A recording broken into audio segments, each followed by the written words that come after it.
Cet épisode a été créé à partir de l'anglais en utilisant l'intelligence artificielle. Et maintenant, passons à la deuxième partie avec Karen Epworth, Doctrine et Alliance, section 89 à 92. Nous avons parlé de la nourriture physique. C'est une partie. La parole de sagesse concerne la nourriture spirituelle. C'est un moyen d'atteindre une fin. Nous ne recevons pas seulement une nourriture physique, nous recevons également une nourriture spirituelle. Dans cette révélation, au verset 19, il est écrit « Et vous trouverez la sagesse et de grands trésors de connaissances, même des trésors cachés. » Mon équipe de rédaction du programme scolaire et moi-même avons récemment terminé le manuel sur l'Ancien Testament. Je me souviens d'une leçon que nous avons faite sur Daniel.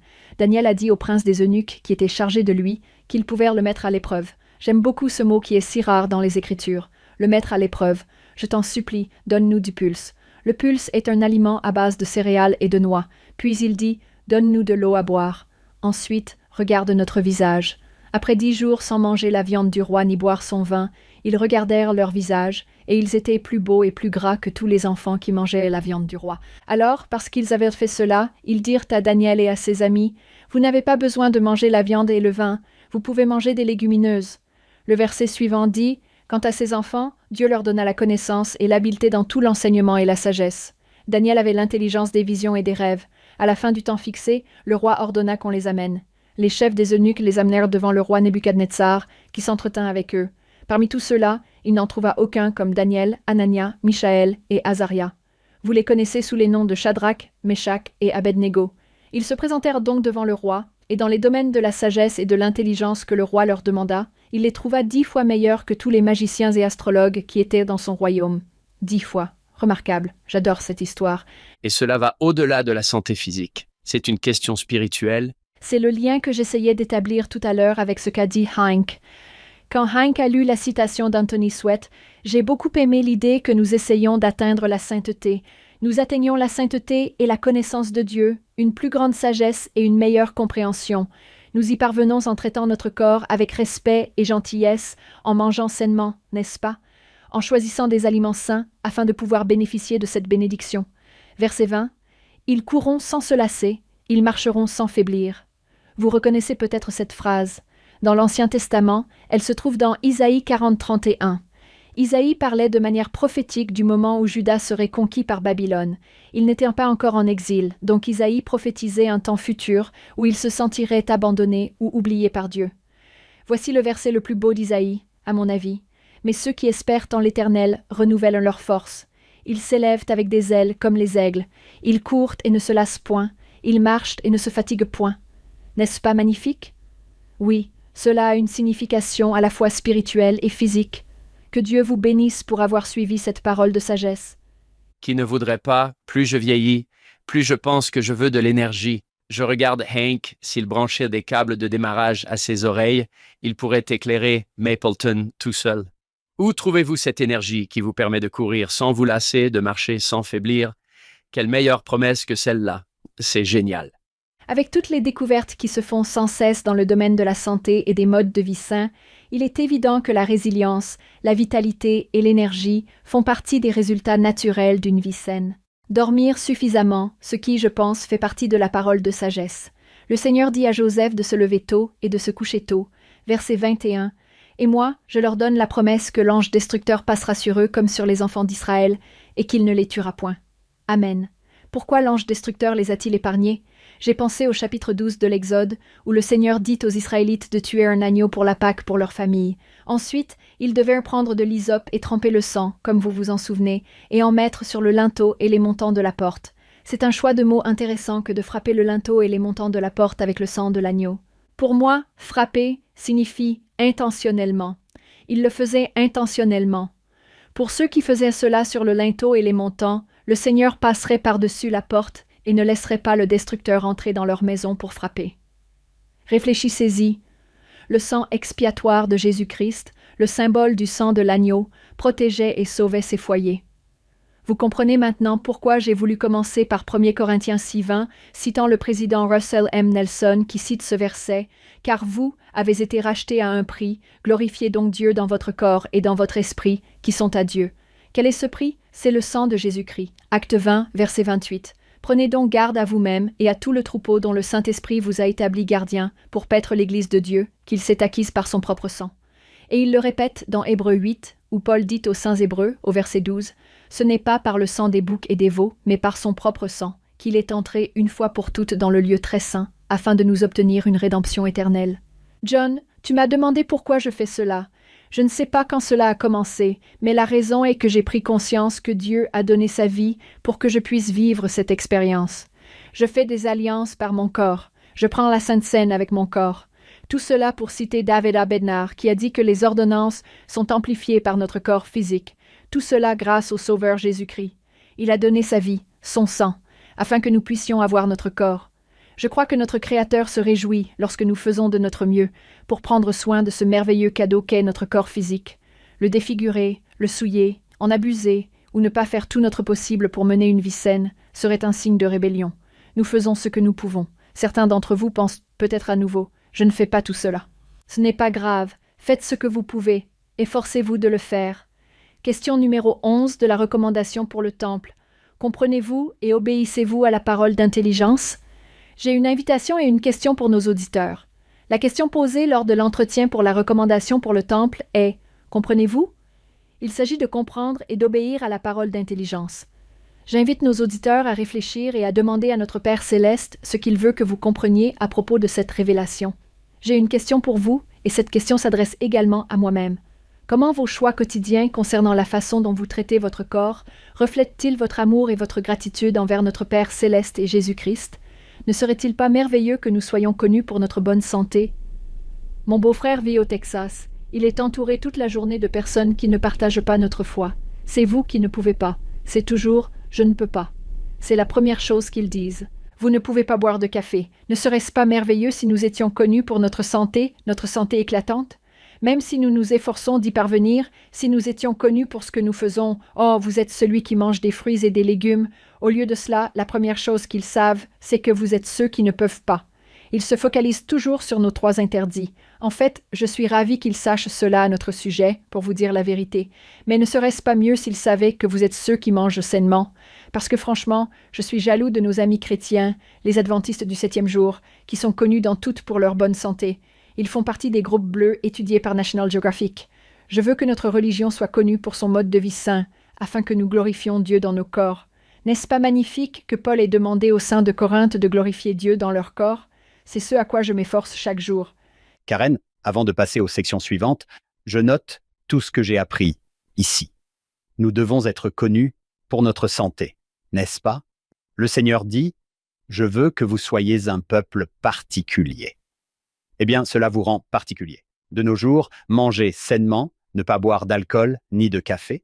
Quelqu'un va dire « Attendez, quoi ?» Il s'agit de bonne gestion. Ce corps m'a été donné. Le Seigneur voudra savoir comment vous l'avez traité. Je voulais vous poser une question sur le jeûne. Quel est le rapport avec cela? Je remarque que cela ne figure pas dans la parole de sagesse, mais que cela apparaît dans beaucoup d'autres endroits. J'adore ça. J'adore que vous ayez parlé du jeûne. Je pense que le jeûne est un moyen de soumettre le corps physique à l'esprit. C'est tellement beau. Quand des élèves viennent me voir avec des problèmes graves, ils ne sont pas censés le faire, mais ça leur échappe, n'est-ce pas? Ils doivent en parler à leur évêque, mais vous leur parlez, et ils vous confient un problème ou une tristesse qu'ils ressentent. Je dis à mes élèves depuis des décennies, jeûnez pour vous en débarrasser. Des élèves sont revenus me voir des décennies plus tard pour me dire, Sir Hepworth, je me souviens que vous m'avez dit de jeûner pour m'en débarrasser. Ça marche vraiment. Ça marche vraiment pour les péchés, la tristesse, les faiblesses. Vous pouvez jeûner pour tout ce que vous voulez, et notre Père céleste vous aidera si vous faites cet effort.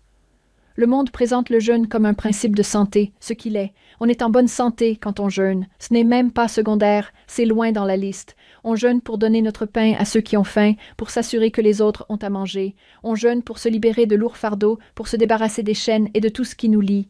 Nous pouvons jeûner pour nous débarrasser de toutes nos addictions, de tout ce que nous avons. Nous pouvons prier si nous sommes capables de jeûner. Tout le monde ne peut pas jeûner pour des raisons de santé, mais ceux d'entre nous qui le peuvent, nous pouvons jeûner pour recevoir cette force et cette aide supplémentaire. J'adore ça. Un jour, j'étais avec un ami, nous avons mangé ensemble et je lui ai proposé un dessert, mais il a refusé en disant qu'il avait déjà mangé. Je lui ai dit d'en reprendre, mais il a répondu qu'il voulait bien, mais qu'il ne le ferait pas. J'ai insisté en lui demandant quel était son problème. C'était fascinant. Je n'avais jamais pensé à ça. Il m'a répondu qu'il était responsable d'un groupe de jeunes hommes et qu'il leur disait souvent de contrôler leur appétit en matière de pornographie. Il m'a demandé comment il pouvait leur dire de contrôler cet appétit alors qu'il ne contrôlait pas le sien. J'ai été très touché par cette remarque. Je me suis dit, nous enseignons à nos jeunes à éviter cet appétit intense, à le contrôler. Pourtant, parfois, nous ne pratiquons pas nous-mêmes cette maîtrise de soi. Nous leur demandons de la pratiquer. Je m'en souviendrai toujours. C'est très bien, Hank. J'adore ça. Cela rappelle une histoire que Stephen Covey raconte à propos de Gandhi. Quelqu'un est venu le voir et lui a demandé « Pourriez-vous dire à mon fils d'arrêter de manger du sucre ?» Il a répondu « Qu'il revienne me voir dans un mois. » Un mois plus tard, le garçon est venu le voir. La mère lui a demandé pourquoi il avait attendu si longtemps. Il a répondu « Parce qu'il y a un mois, je mangeais encore du sucre. » Il ne voulait pas lui dire de faire cela tant qu'il ne l'avait pas fait lui-même. C'est une belle histoire. J'adore ça. Je ne peux pas imaginer comment nous pouvons nous parler, nous voir, nous entendre, utiliser tous nos sens. C'est le plus beau et le plus miraculeux des cadeaux. Notre Père céleste nous a donné un tel trésor, alors j'essaie chaque jour de prendre soin de mon corps.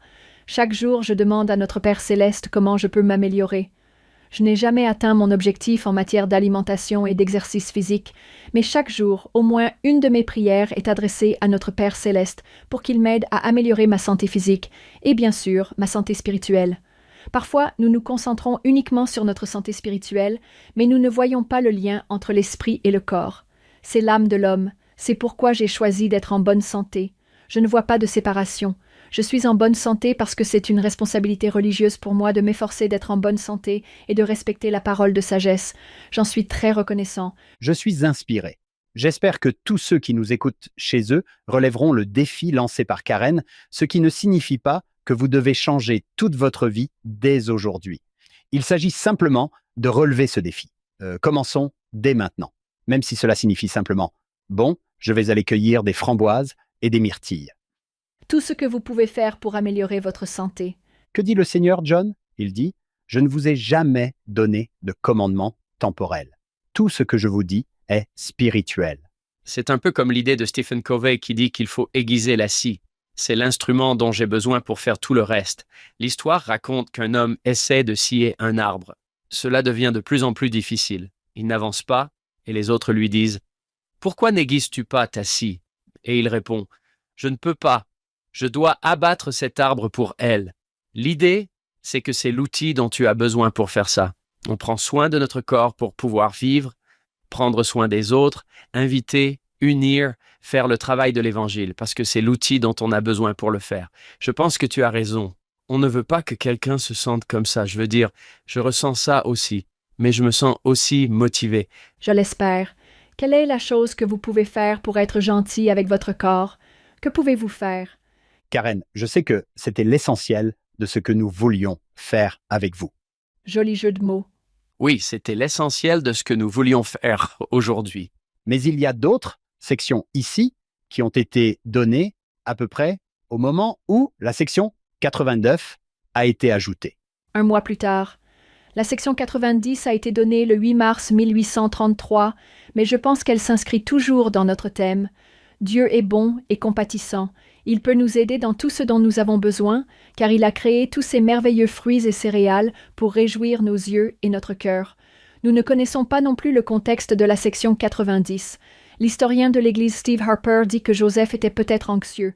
Nous ne le savons pas, car Joseph ne l'a pas dit. Il faut essayer de le déduire en lisant la Révélation elle-même pour voir quelles étaient les questions. Steve Harper souligne qu'il était peut-être anxieux à propos d'obligations financières telles que l'achat de terre au Missouri, la création d'un entrepôt pour imprimer les révélations et le rassemblement à Sion. Quand j'ai lu cela, avant même de savoir ce que Steve Harper avait dit au sujet du contexte historique possible, car Joseph n'en a laissé aucune trace, j'ai pensé que Dieu voulait réconforter Joseph Smith. Il est si compatissant, alors qu'il ne connaît rien de la vie de Joseph. J'ai vu des preuves évidentes de la compassion de Dieu dès le début.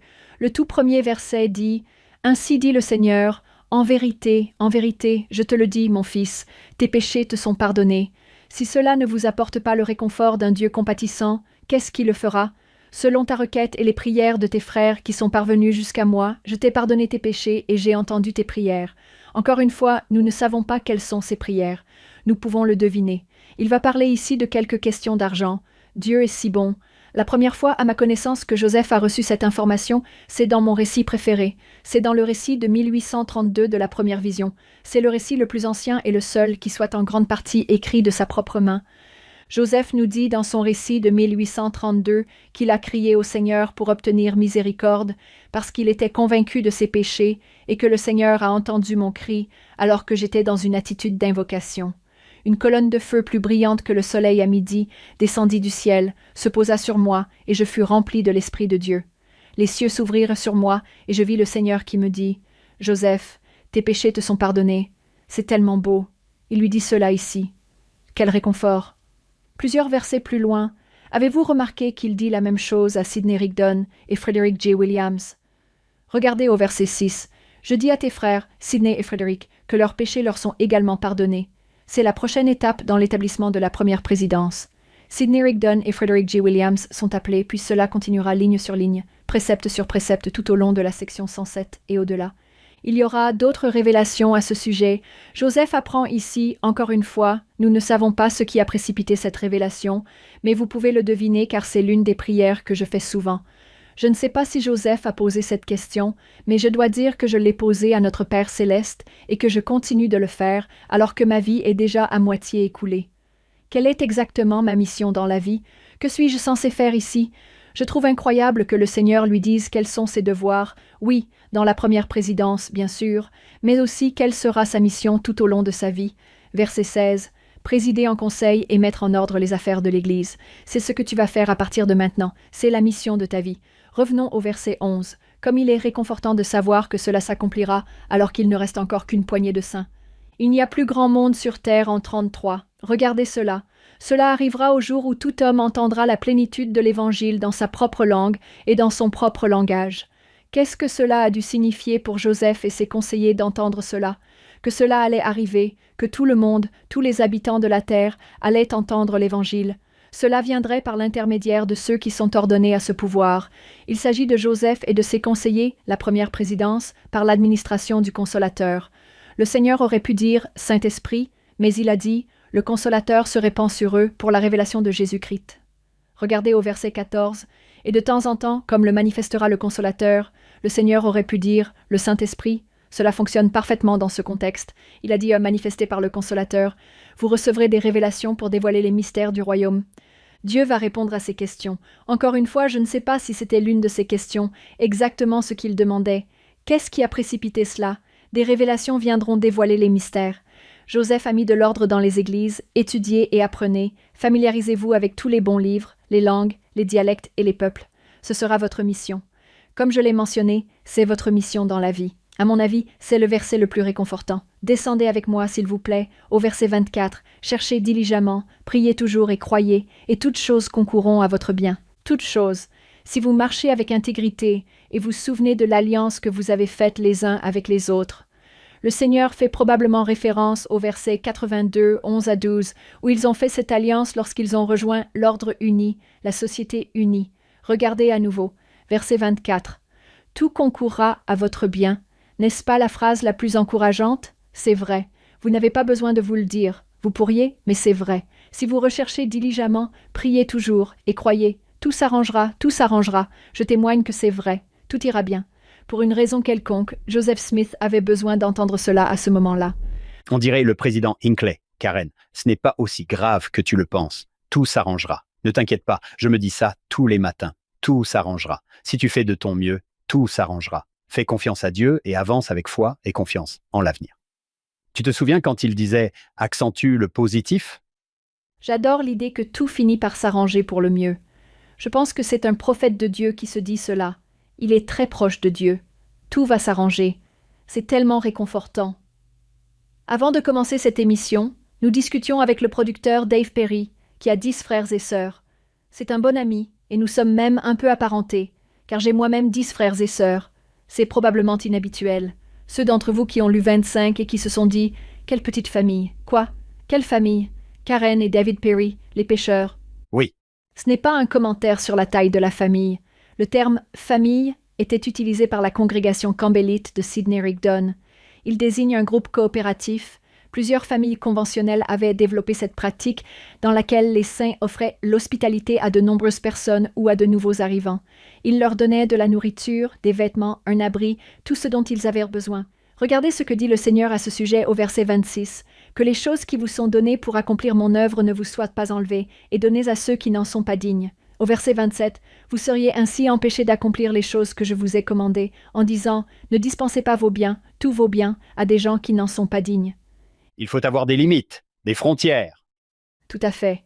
Nous devons mentionner Vienna Jacques, mes amis français, Stéphanie Scoresby, ou Vienna Jacques, comme diraient les Américains, mais Jacques est sa prononciation française.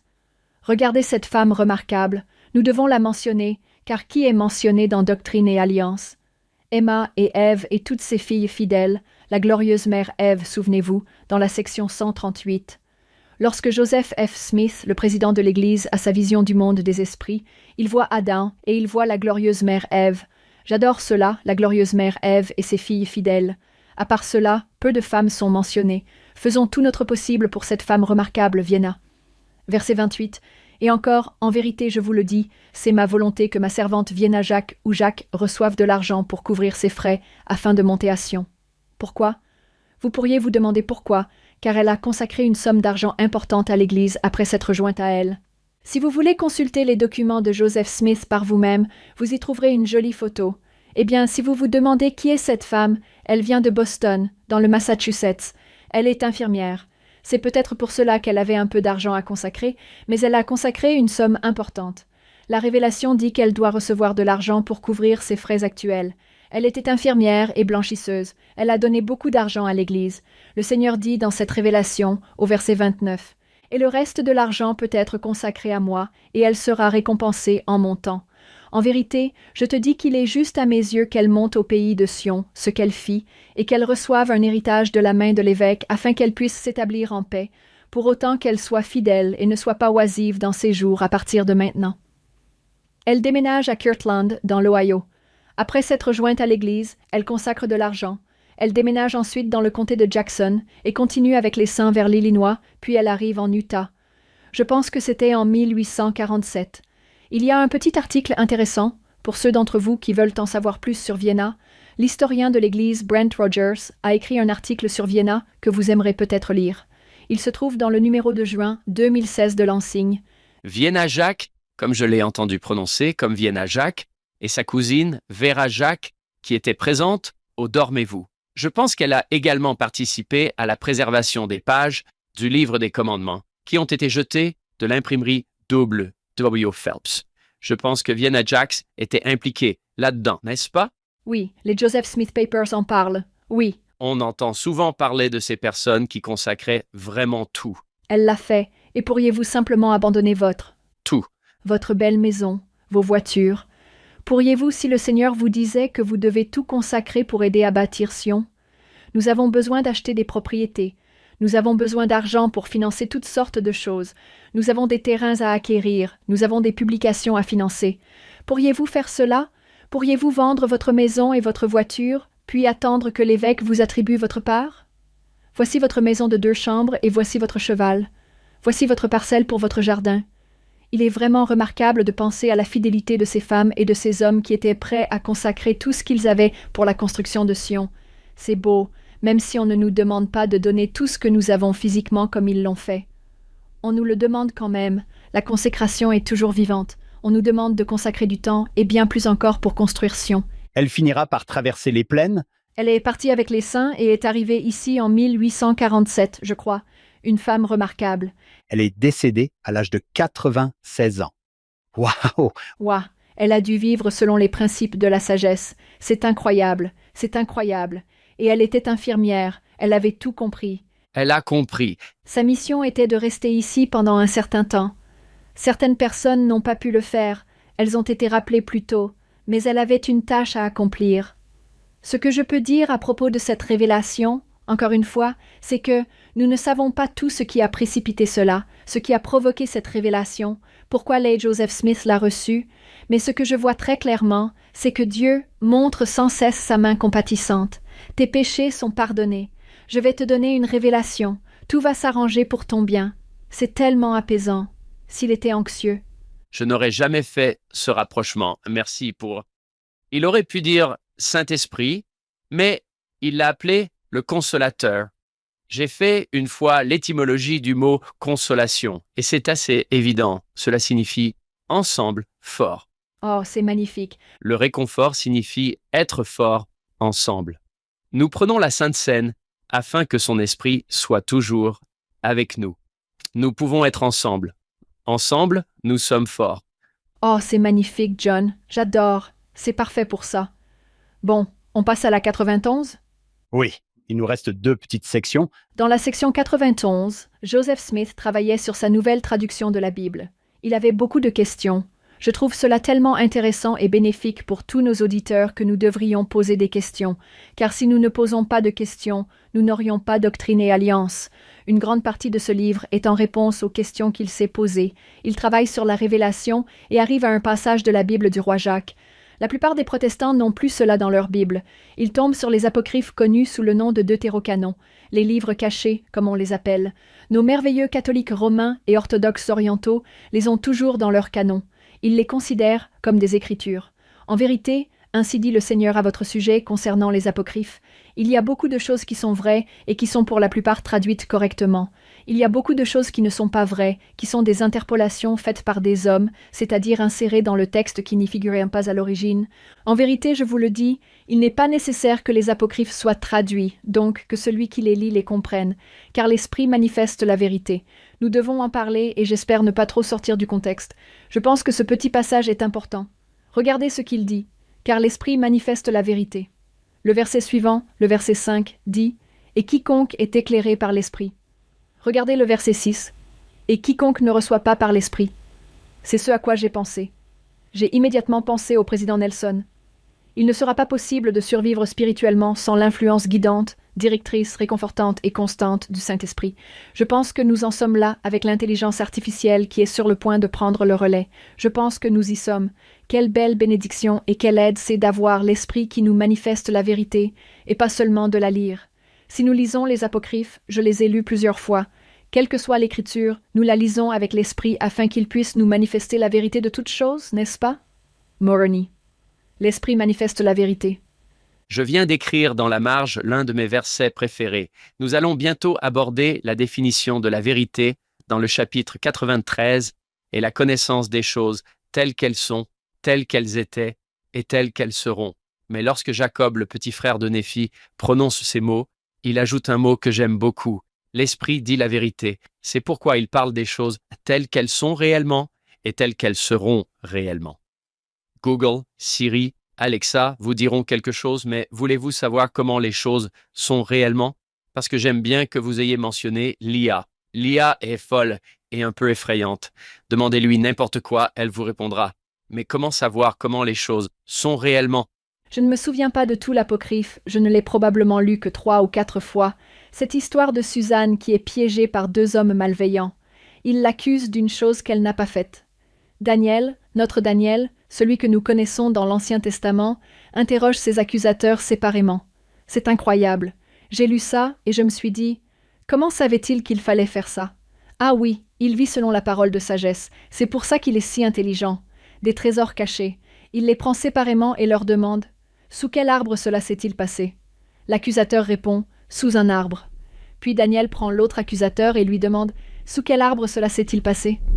C'est un arbre complètement différent, et au lieu de la condamner à mort, ce sont eux qui ont été condamnés à mort pour l'avoir accusé à tort d'un péché très grave.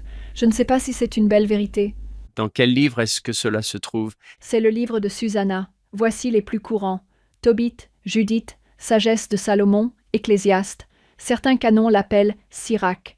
Baruch, Lettre de Jérémie. Prière d'Azaria. Susanna, Belle. C'est là que Daniel prétend que leur dragon est un dieu. En réalité, c'est un animal vivant. Nous ne savons pas ce que cela peut être une sorte de reptile. Daniel dit que ce n'est pas un dieu. Il le nourrit de pois, de goudron et de cheveux, et l'animal meurt. Il dit, vous voyez, ce n'est pas un dieu. C'est délicieux, c'est Bel et le dragon.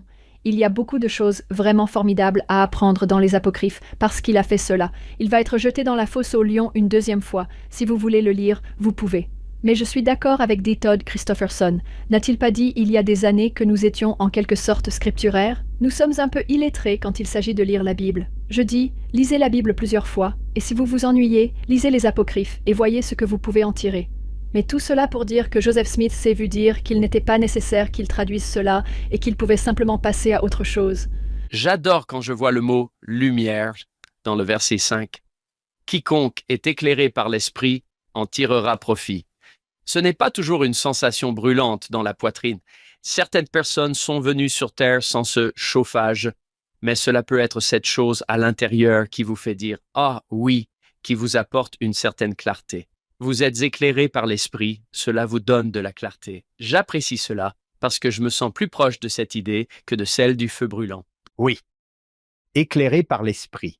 Vous vous souvenez de Doctrine et Alliance 11-13 ? Je vous donnerai de mon esprit qui éclairera votre intelligence et remplira votre âme de joie. Quand je pense à cela, je repense à une expérience que j'ai vécue. Je faisais du porte-à-porte. Si vous vous souvenez de ce programme où j'allais chez une famille pour leur enseigner et leur donner un message de 5 à 10 minutes. Quand je me suis assis, le mari, qui s'appelait Mike, m'a dit « Avant de commencer, on peut parler de quelque chose ?» J'ai répondu « Bien sûr ». Il m'a dit « Cette semaine, j'ai été licencié. » Et j'ai répondu « Oh, waouh, je ne savais pas. » Il a dit « Spirituellement, je n'ai jamais été aussi bien. J'ai été à l'église, j'ai lu les Écritures. Je ne comprends pas pourquoi, alors que je suis au meilleur de ma forme spirituelle, cela m'arrive. » Je pense qu'il attendait une réponse de ma part. Je me disais que ça ne figurait pas dans le magazine Hansing de ce mois-ci. Je ne savais pas quoi lui répondre, mais j'ai eu une révélation ou une impression très claire. Je devais lui parler de pêche. Je me suis souvenu qu'il adorait pêcher. Je l'ai imaginé en train d'attacher la remorque de son bateau à son camion. J'ai parlé de ça pendant 1 minute. Je lui ai parlé de ce qu'il faisait pour atteler la remorque de son bateau à son camion. Et je lui ai dit, quand tu as fini et que tout est en place, qu'est-ce que tu fais? Tu regardes, tout est en place. C'est prêt à partir. Et il m'a répondu, eh bien, tu sais, en général, je mets mon pied dessus et je pousse un peu pour m'assurer que tout est bien en place. Tu tires sur la chaîne.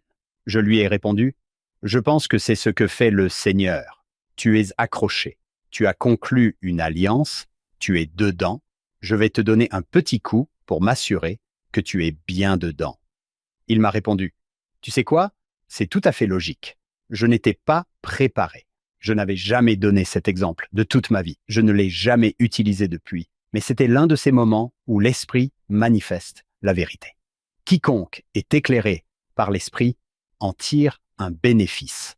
Et c'était sans aucun doute un bénéfice à ce moment-là. Wow! Veux-tu être mon instructeur au foyer, Hank? Oui, bien sûr. Passons à la section 92, Karen. C'est la dernière. Dans la leçon de cette semaine, Frederick J. Williams, membre de la première présidence. Frederick J. Williams est appelé dans l'ordre uni. Il va devenir l'entreprise unie. C'est ce qui remplace le terme ordre uni. Vous l'avez peut-être déjà entendu dans les podcasts précédents, mais il s'agit de l'organe administratif principal de l'Église entre 1832 et 1834 environ. Frederick J. Williams est appelé à rejoindre cette entreprise. Le Seigneur dit « En vérité, ainsi dit le Seigneur, je donne à l'ordre uni, organisé conformément au commandement précédemment donné, un commandement révélatoire concernant mon serviteur, Frederick J. Williams. Vous le recevrez dans l'ordre.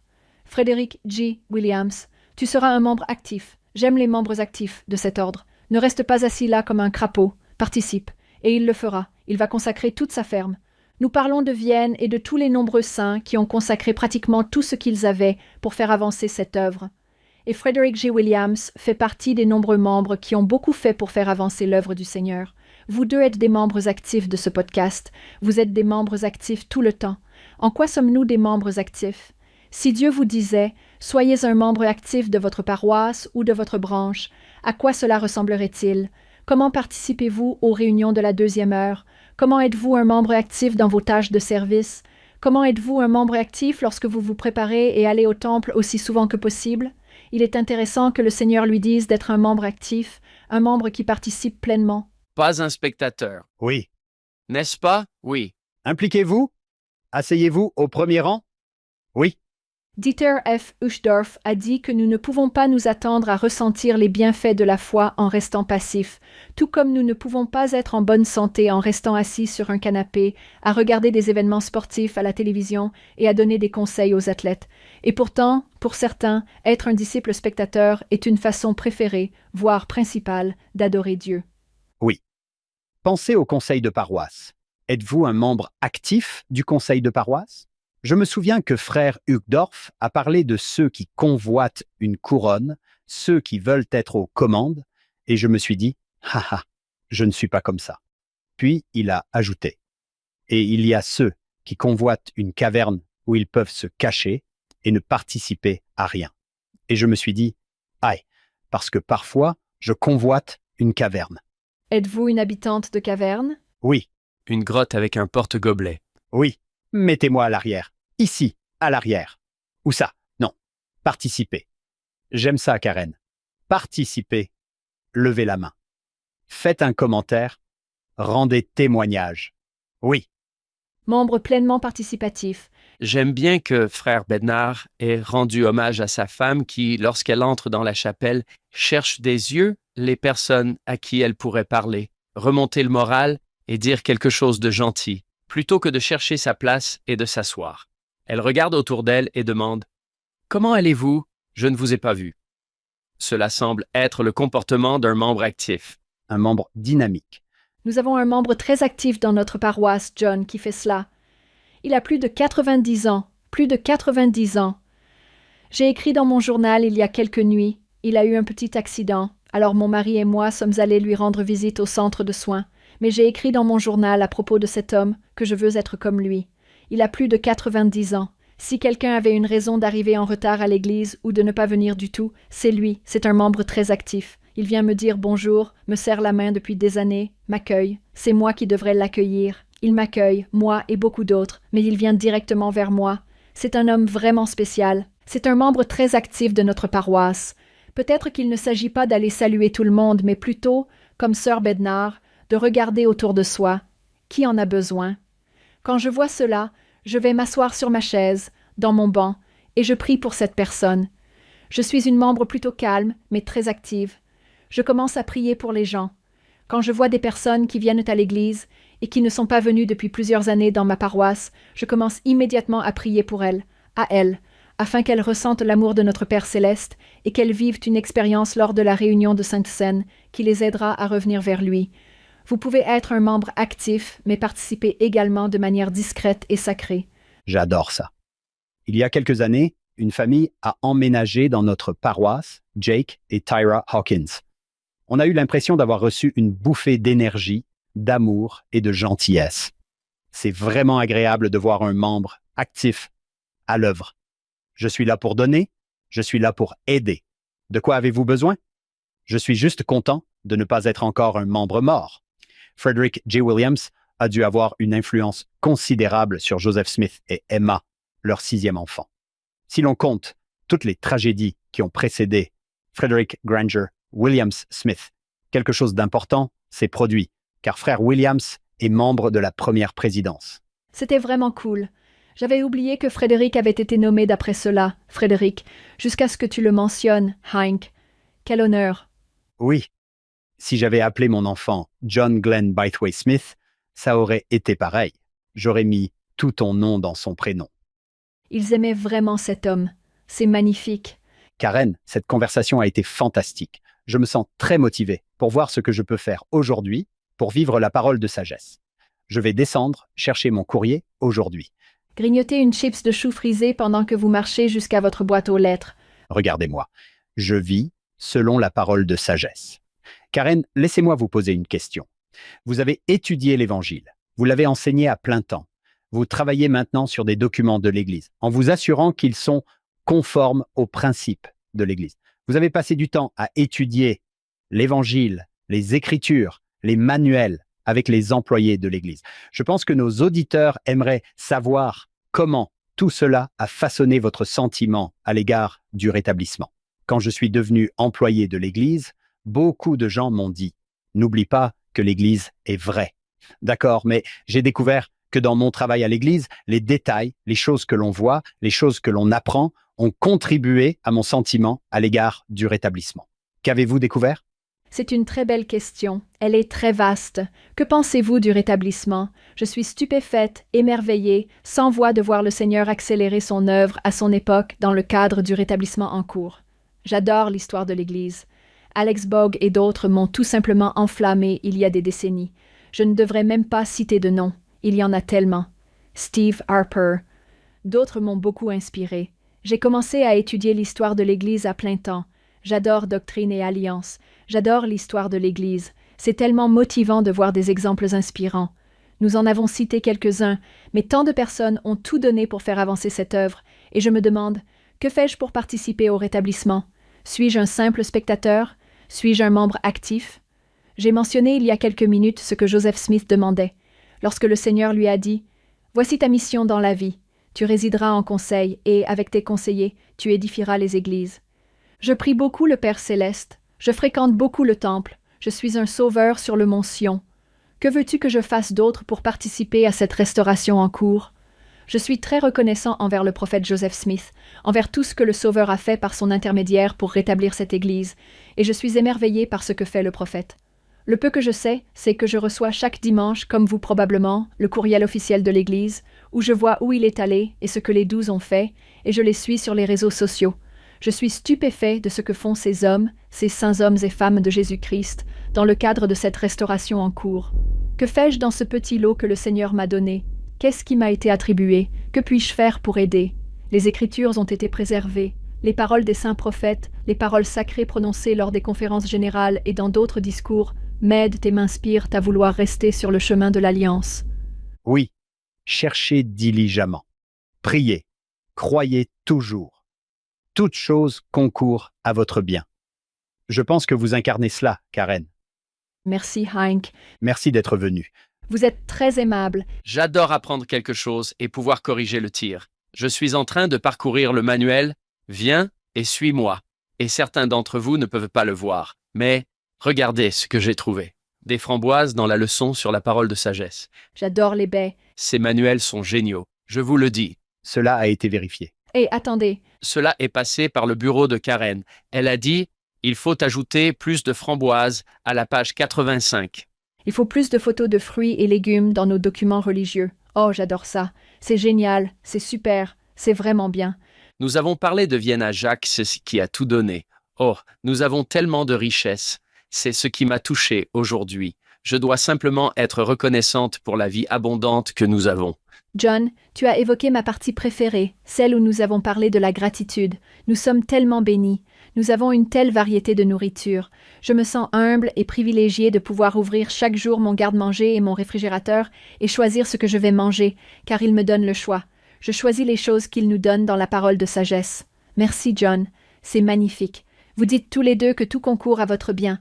J'espère que tous ceux qui écoutent et qui sont tristes, qui traversent des épreuves ou des difficultés, comprendront que tout finira par s'arranger d'une manière ou d'une autre. Au moment où nous parlons, j'ai 2 frères hospitalisés à l'hôpital de l'Université de l'Utah et leur état est très grave. Tout concourt à notre bien, d'une manière que nous ne voyons peut-être pas, ou même d'une manière qui ne nous plaît pas. Nous ne voyons pas toujours la fin dès le début. Nous avons parfois une perspective limitée. Notre Père Céleste est un Dieu de bonnes choses à venir. Oui. Magnifique. John, je vais dire à toute ma paroisse que toutes les activités pour les jeunes comprendront des rafraîchissements approuvés par la parole de sagesse. Vous imaginez? Tout le monde est d'accord? Eh bien, Karen, nous avons beaucoup apprécié votre présence parmi nous aujourd'hui. Ce fut un plaisir. Wow, c'est un honneur et un privilège. Merci beaucoup pour cette invitation. C'était une surprise. Je suis très reconnaissante d'avoir pu témoigner de mon amour pour le Seigneur. Je lui suis très reconnaissante et je suis reconnaissante que ces révélations aient été préservées pour nous. Quel cadeau et quelle bénédiction. Il doit vraiment nous aimer. Merci beaucoup. Merveilleux. Nous tenons à remercier sœur Karen Epworth d'avoir été avec nous aujourd'hui. Où que vous soyez, où que vous écoutiez, rendez-vous sur YouTube et nous veillerons à ce qu'elle reçoive vos messages. Nos invités trouvent toujours amusant de découvrir où ils ont enseigné, du Zimbabwe à la Finlande. Nous tenons à remercier notre productrice exécutive, Shannon Sorensen, ainsi que nos sponsors, David et Verla Sorensen. À chaque épisode, nous rendons hommage à notre fondateur, Steve Sorensen. Nous espérons que vous serez des nôtres la semaine prochaine. Nous avons une autre section très importante, la section 93 de Doctrine et Alliance, à venir sur Follow Him. Merci d'avoir suivi l'épisode d'aujourd'hui. Vous ou l'un de vos proches parlez espagnol, portugais ou français. Vous pouvez désormais regarder et écouter notre podcast dans ces langues. Vous trouverez les liens dans la description ci-dessous. Les notes et la transcription de l'émission d'aujourd'hui sont disponibles sur notre site web followhim.co. C'est followhim.co. Bien sûr, rien de tout cela ne serait possible sans notre incroyable équipe de production. David Perry, Lisa Spice, Will Stoughton, Crystal Roberts, Ariel Quadra, Heather Barlow, Amelia Kabuika, Irid Gonzalez et Annabelle Sorensen.